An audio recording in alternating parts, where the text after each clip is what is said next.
tick tock, you're running out of time. It's not that we can't do it. It's just that we're running out of time. So whatever it is you choose to do, choose wisely, because we won't be able to take back the time. But the construct of time is that it's our guide. If we had all the time in the world, then we'd do everything and become everything. But the truth is, we're limited, and that limitation actually frees us.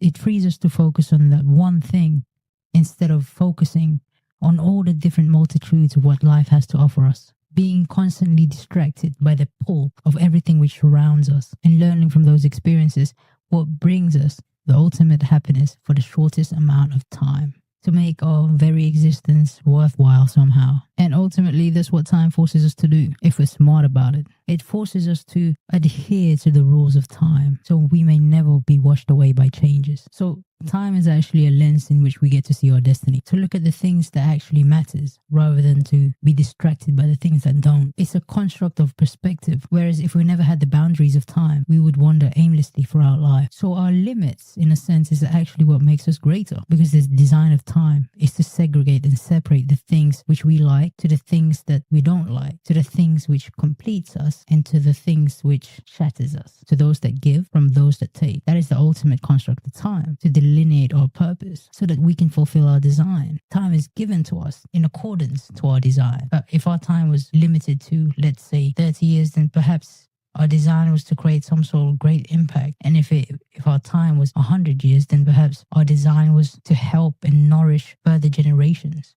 Who knows? We don't know. But ultimately, our time here on earth is determined by our design in which we were created for. So it teaches us to do the things that we like and spend our time better. That's why when we do get older, we become wiser with it. The use of our time is seldomly wasted in maturity. We don't tend to waste it as much as we did in our youth, because we're experienced now. We understand what we like, and that's where we spend our time in. Of course, it's important to experience the good things, to be wasteful, to be prodigal with our time. We learn more from our own mistakes than we do from the teachings of others. And unfortunately, that's just the way the human brain is wired. But it's imperative that we acknowledge that this time is not eternal. We don't get to live here for that long, and that it's limited. So that, yes, you may be able to live as freely as you can. At certain times, be wasteful with your time. Be generous with yourself and allow yourself some space. But also know that you're running out of it. So don't waste too much, because before you know it, it's too late. And sometimes life is very hard to catch up to when you've lost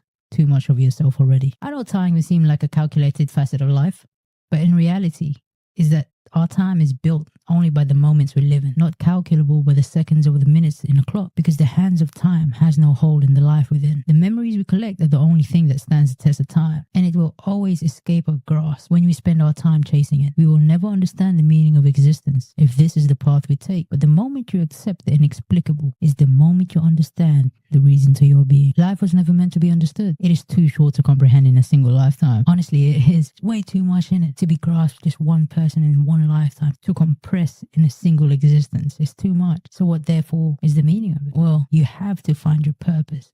For in that purpose, you will see the true meaning of everything that life has to offer in that one thing that is designed specifically for you. Because even if we spend an eternity in search of what we're looking for, we will soon find that everything that we looked for were found in this very moment. And that somehow, by the knowledge of the universe, we are precisely where we ever wanted to be. If given the choice of 1,000,000 lifetimes, our divine consciousness would have chose this exact moment. And it's coming to that realization which haunts our present, that if we only uncover the veil of time shrouding us, we will discover that eternity itself lies within us. But don't fret, because time can be forgiving, especially to those willing to make amends for their past. So as long as you are learning from your mistakes and growing towards the betterment of yourself, life will present you an opportunity to make things right, as long as you don't waste them, because the company of lost time are the missed opportunities.